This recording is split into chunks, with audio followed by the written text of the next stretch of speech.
Hola, esto es Real Biopolítica. Vamos a hablar sobre esta columna de opinión. Una diplomacia a garrotazos no es tal. ¿A qué se refiere?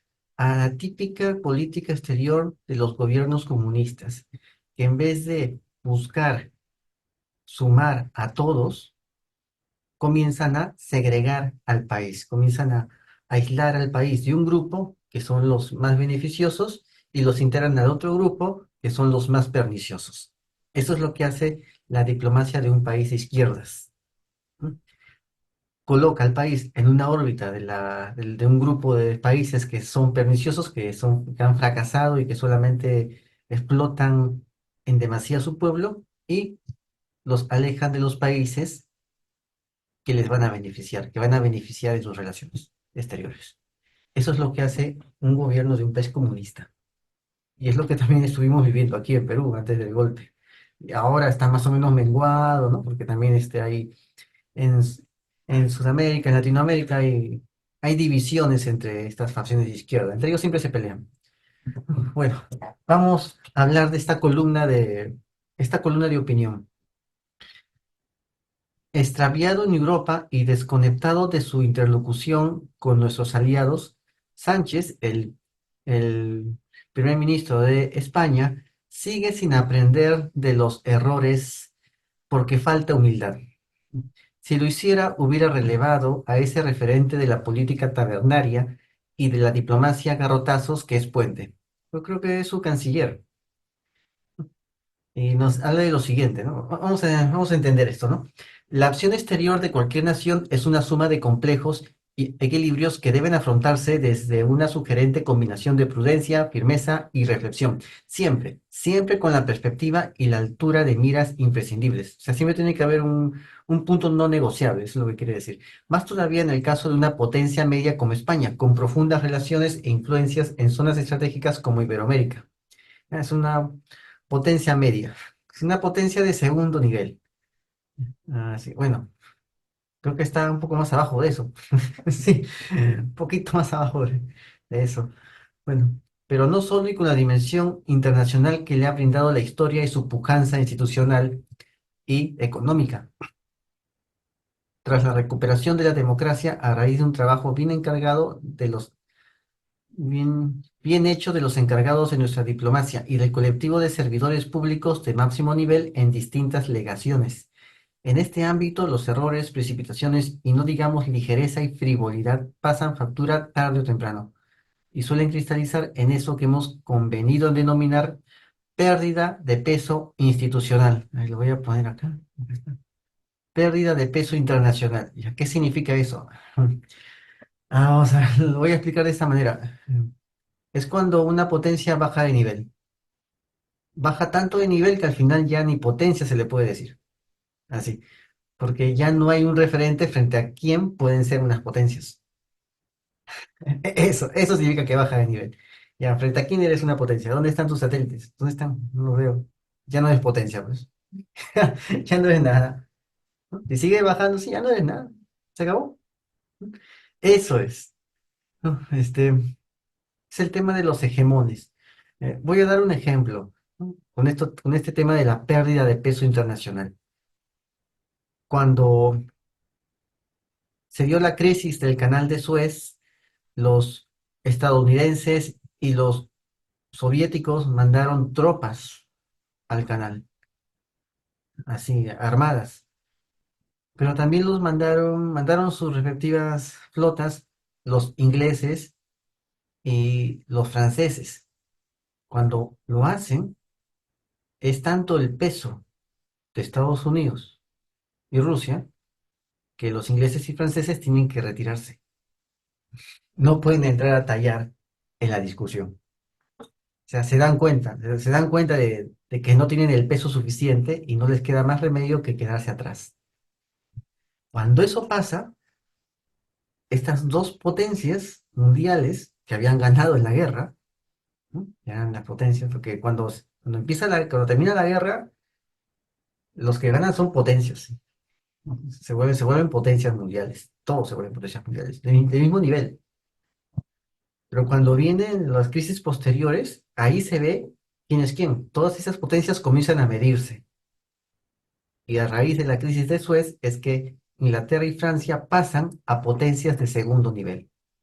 ¿Por qué? ¿Por qué no se quedan en nada? ¿Por qué siguen siendo potencias? Porque siguen teniendo un sistema imperialista de tipo colonial, neocolonial. A pesar de que no pueden ya medirse con estos dos grandes hegemones que eran la Unión Soviética y la Unión Americana, no pueden medirse, no pueden superarlos, se dan cuenta, pero aún mantienen la Commonwealth y la Sociedad Franco-Africana, la Comunidad de Naciones Franco-Africana.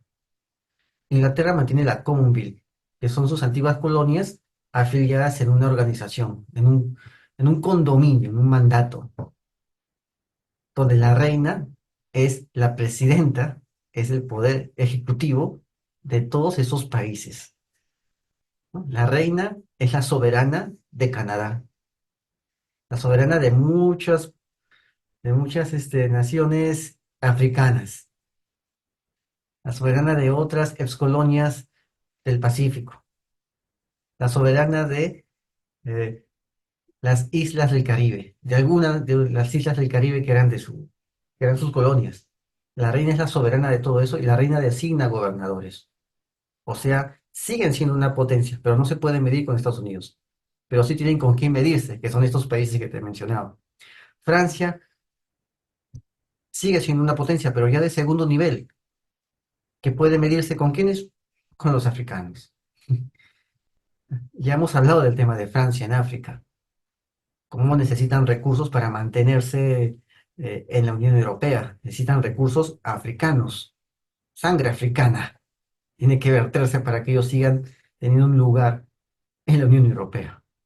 Cuando eso ya no pueda suceder, cuando el africano se rebele, van a tener que separarse de la Unión Europea y la Unión Europea simplemente se cae. La Unión Europea no es autosostenible, no es algo estructural en esa zona. La Unión Europea necesita de otros países que están en una peor condición para poder absorber esas energías y poder revitalizarse. De otro modo, como un vampiro, muere de sequedad. Entonces, por eso Francia sigue siendo una potencia. ¿Por qué? Porque tiene el control de países africanos. Los controla, los domina. Sin embargo, Francia, a pesar de que los controla, no financia la manutención de estos países. Solamente extrae, extrae y extrae, pero no da nada a cambio. Ese es el nuevo colonialismo. Como verás, el nuevo colonialismo es mucho más barato, porque solamente extraes y no inviertes en ese sitio donde extraes. Solamente sacas y sacas y sacas. Ese es, qué mejor esclavo que ese, ¿no?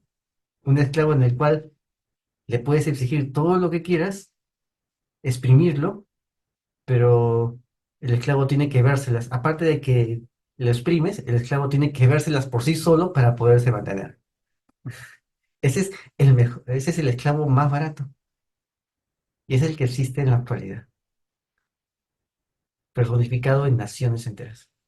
Entonces, por eso estas son potencias de rango medio, porque al menos tienen alguien con quien medirse. Cuando no tengan alguien con quien medirse, cuando la Commonwealth se disuelva, cuando la comunidad eh, franco-africana también se disuelva, dejarán simplemente de ser potencias y serán un país como cualquiera. Pero tiene que pasar eso, tiene que pasar eso. Pero ellos tienen estrategias para que eso no suceda. Quizás algún día hablemos de esta estrategia, de la estrategia francesa de la africanización. Y como un día vamos a ver, quizás conversemos con el ingeniero Navarro, ¿no? Que siempre hacemos directos. Conversemos de las estrategias para mantener imperios. Bueno, pero ahora espero que con esto hayas podido entender lo que significa la pérdida de peso internacional. Vamos a seguir.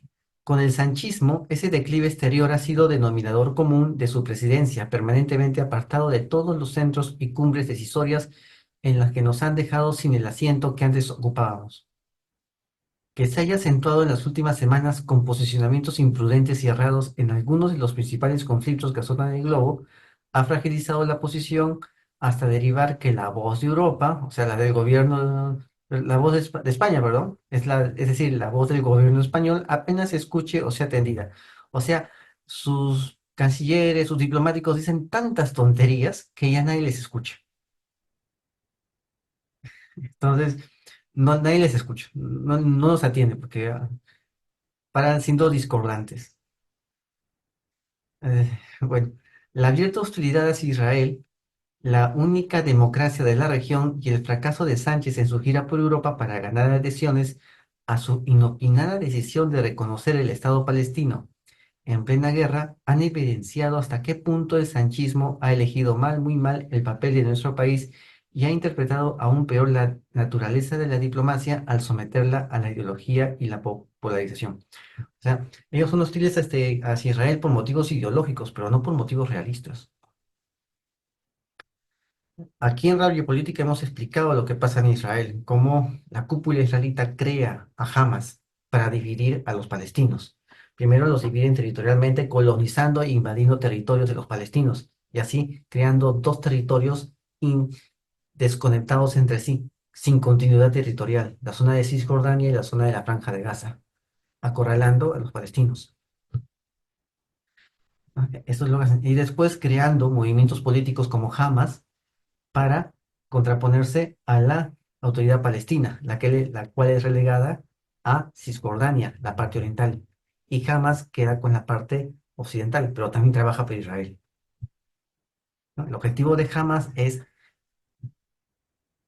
hambriar a los palestinos de Gaza y radicalizarlos, y así crear una excusa para las irrupciones israelitas en Gaza contra la población civil. ¿Por qué? Porque hay un movimiento terrorista llamado Hamas que está causando disturbios, pero eso lo han creado ellos. Ellos alimentan a Hamas. Lo mismo, la misma cúpula israelita alimenta a Hamas. Y creó a Hamas para justamente contraponerlo a Yasser Arafat y a su sucesor de Yasser Arafat, que ahora se ha vuelto una especie de gobernante vitalicio ahí en su zona. O sea, es todo un desmadre, ¿no? Entonces, eso es lo que no dicen abiertamente. Ya se sabe, pero no se dice, ¿no? Entonces, ahí viene la hostilidad hacia Israel, ¿no? Pero, o sea, tiene que hablar completo, pues, ¿no?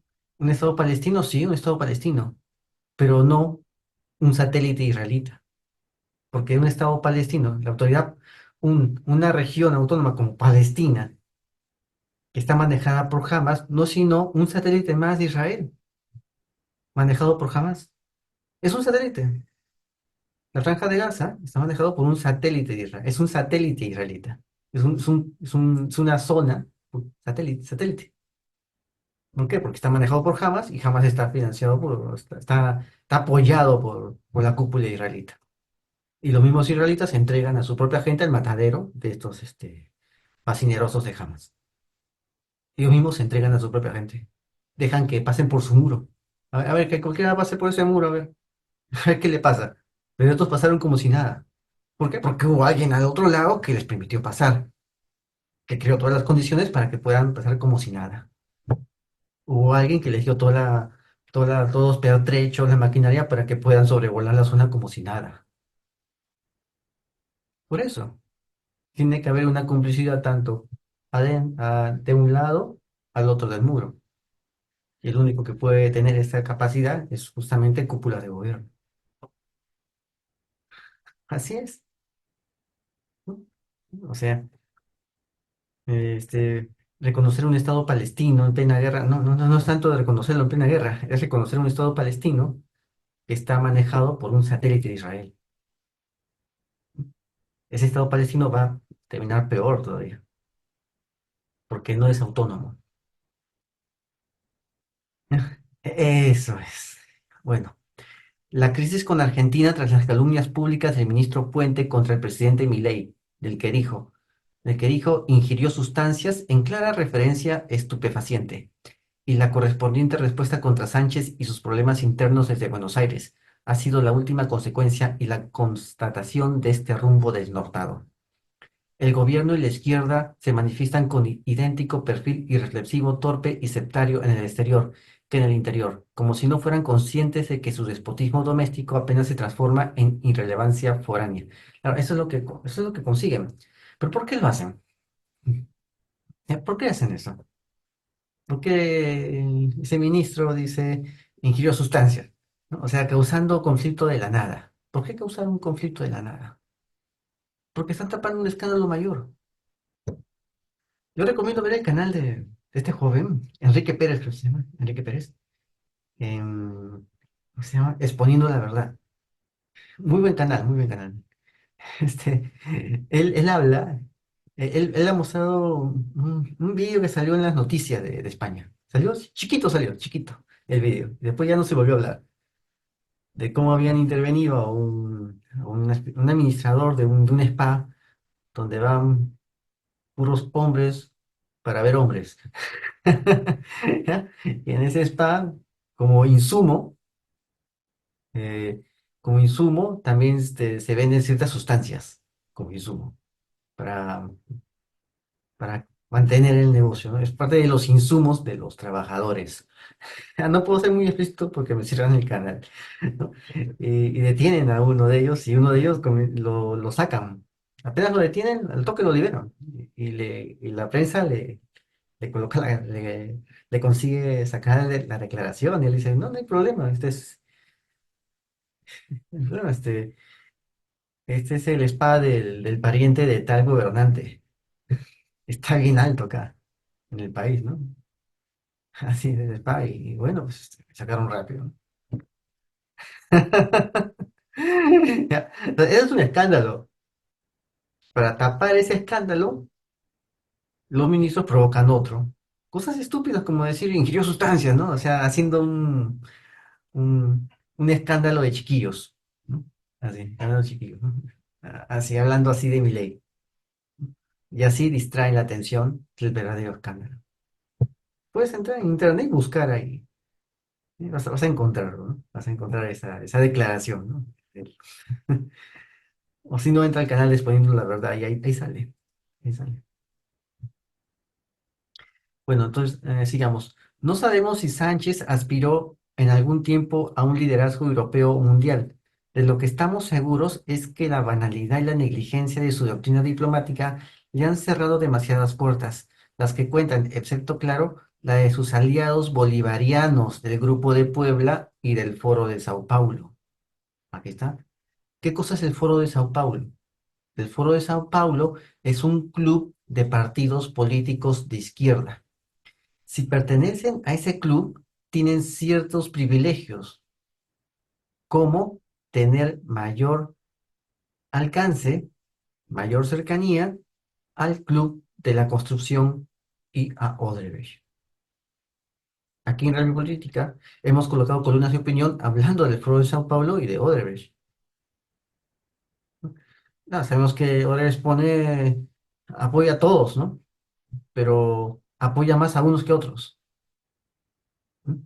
Y es más fácil llegar ahí, a estos clubes de grandes mega oligarcas, ¿no?